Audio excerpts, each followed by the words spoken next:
with Spain over something called a turban. Now, I'm not quite sure what a turban looks like, but then somebody from Spain's going to come take it away from me. I believe in kitchen parties, not raves. I believe in icebergs and blue stars, and that the puffin is a true proud and noble bird. Now, a scuff is a dance, and a blue star is also a beer, and it's pronounced Newfoundland, not Newfoundland or Newfoundland. Newfoundland is the oldest settlement in North America, the youngest province in Confederation, and the only rock party on. My name's Skipper Luke, and I is Newfoundland. Cheers. Cheers. Cheers. All right, now. Yes, now. 95% of the original settlement here in Newfoundland came from 2 provinces of Ireland and 3 shires of England. We managed to adopt a lot of their culture, history, traits, and a lot of their linguistics, but we actually managed to come up with our own language here. We call it Newfoundlandese. Now, the first 3 words that I want to introduce you to is what I call prog, puttock, and glutch. Prog is a Newfoundland word for food. It's for your puttock, your stomach, and you're going to glutch it back. It means you're going to eat it. Now, this eating your prog is what I call Newfoundland steak. It's actually make-believe bologna from Toronto, Ontario, Canada. The reason why we call it Newfoundland steak is because years upon years ago, the kid that would have this on his sandwich would be considered the rich kid. The kid that would have lobster on his sandwich would be considered the poor kid. And that kid was so poor that if he didn't wake up on Christmas morning with a heart on, he'd have nothing to play with.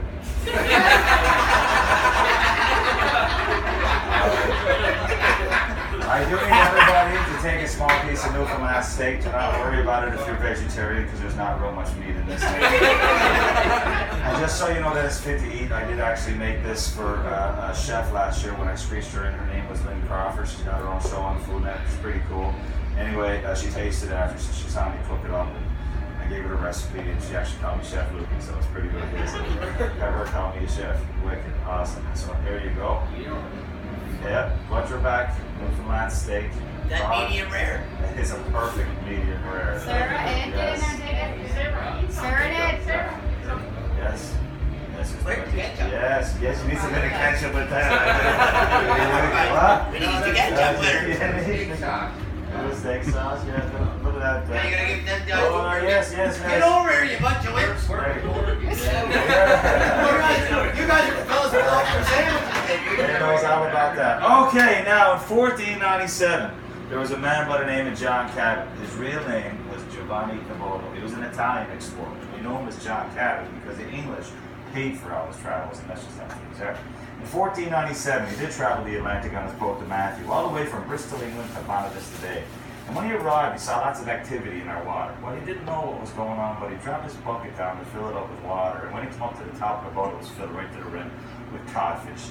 Now, word got out fast how plentiful the fish were in our waters, that they traveled from all over to settle here and to catch the fish and sell the fish and to trade the fish all around the world as a means of survival. One place in particular that we traded with was with Jamaica. Because in Jamaica, they make rum. Yeah, man. And we loved the rum. We loved it so much that we would actually get that on that wharf and we kissed that fish goodbye. Knowing that it was going to come back to us in the way of rum. So in keeping with that time and honor tradition, I do have a little buddy for you to meet. Yes, this is a real Newfoundland codfish. Given the chance, this fish could have grown up to the height of 6 feet and weighed as much as 130 pounds. This fish will not grow any more than this because it's dead. It's frozen and it fits perfectly in my freezer downstairs. There's no way I'm bringing up 130-pound fish every night. Anyway, I need you to pucker up and give it a little kiss. Do not worry about anybody taking your picture or video, because whatever happens here this afternoon is going to stay on Facebook and YouTube forever. That's sweet. While you are kissing it, if you're getting your picture taken, make sure that you hold the pose long enough that you see a flash or hear a click. Otherwise, you're going to hear those horrible words. Do it again. All right. Ready? Yeah, she's taking video. Oh, You just taking your feet left. Yes. Is that lip side? Yeah, no tongue, please. Get in there. There we go. Oh, good. Do it again. Come do it again. Yes. Yes, perfect. Oh, that didn't count. there, boys. You see that? Okay, what's that? It's, I'm sorry about that. I need his tongue right in there. I'll give it a bit of a cleaning before we continue.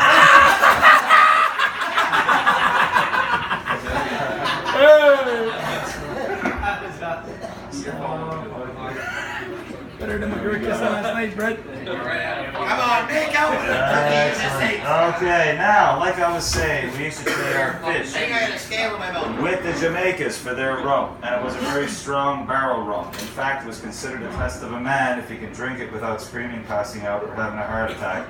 He was considered a true man, or woman, or transgender.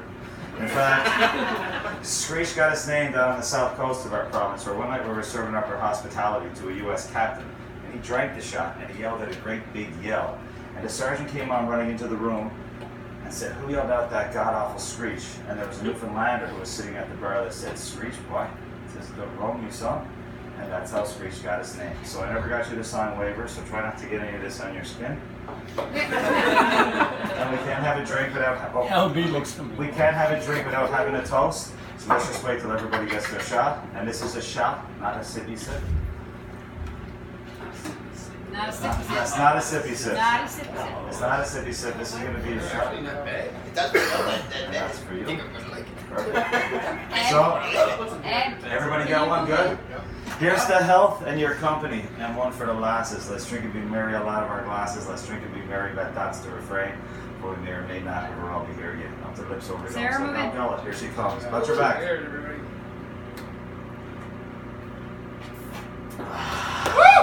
Now don't go anywhere yet. You're past the trees, but you're not out of the woods. Just all take a minute. Have a sip of beer. okay.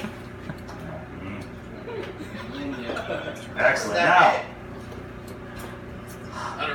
before I let you go, I do have to teach you a small little phrase. Now, to give you an idea of our dialect here in Newfoundland, the shortest conversation that you're ever going to hear between two people goes like this. Arn, smar, nern. That is a full conversation.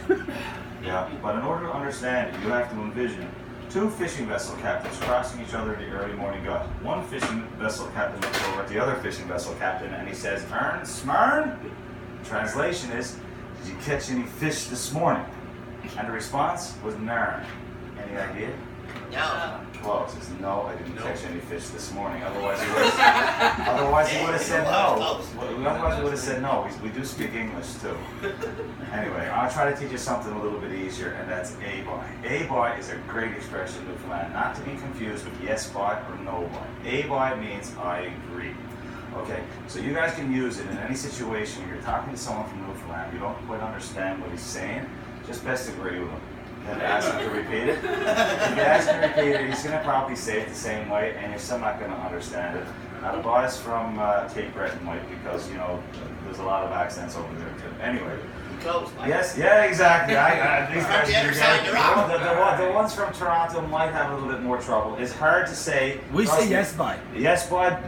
Yeah, but yes, boy has 10 different meanings depending on how you say it. A boy only really has one. Means I agree. Yes, boy could be yes. Yeah. Yes, boy could be no. Like No, yes, we boy. like to keep it yes, Yeah, right? you know, anyway, You're yes, full boy of was like. shit. Yes, boy means I want more dessert. Yes, boy. You know. Anyway, I want everybody to give it a shot, and we'll see if you can do it. A boy. That's actually very good. A boy. Hey, bud. That's perfect. Hey, bud. Yes. Hey, bud. Yes. Ava. Yes. Ava. Oh, this is Ava. yes. Ava. Yes. Yes. Okay, this is perfect. We Now, got this. We now, got this. now that you got that down, we're gonna go along to the graduate level phrase. So when you go back home, they ask you in Newfoundland to get screeched in. They're gonna ask you, is you a screecher? There's one proper response for that. Now, to these old cock and lot of mere preaching. Is you a screecher? Hey, Huh?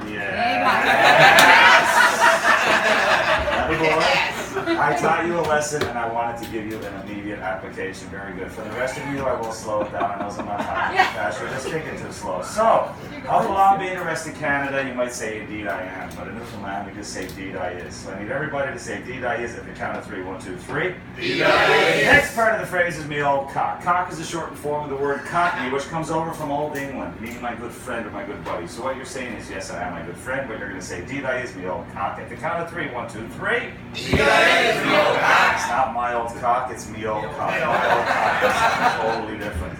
Last part of the phrase is, and long may your big jib dry. See, the jib's the foresail in the schooner, so as long as it's drying when you're doing good, it's wish for good luck. What you're saying is, yes, I'm a good friend, wish you good luck. You're going to say, it is me old cock, and long may your big jib dry. Got it? Very good. That's again the correct response. I say it, then you say it, okay? Ready? Feel the beat. Indeed I is. Indeed I is. me old cock. Me old cock. And long may your big jib draw. And long may your big jib draw. Close enough. I now declare you all honorary Newfoundland.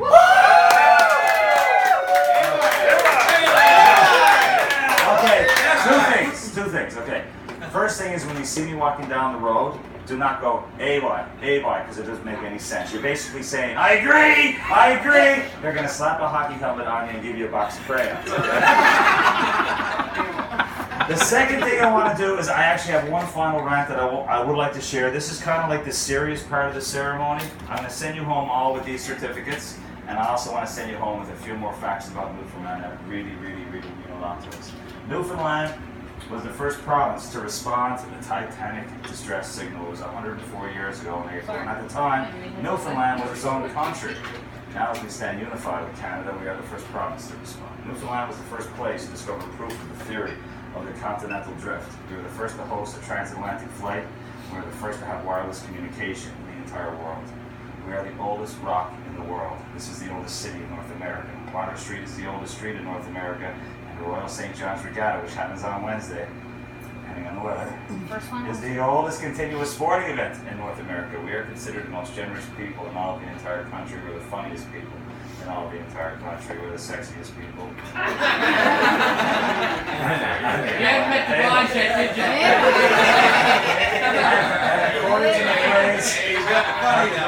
According to Maclean's magazine, we're also the most sexually active people in all of the entire country. I wish my wife knew that one. Newfoundlander invented the world's first artificial ice arena. A Newfoundlander invented the gas mask. A Newfoundlander was once a governor of Northern Rhodesia, I think that's Zimbabwe, and there was a Newfoundlander with Abraham Lincoln at Gettysburg.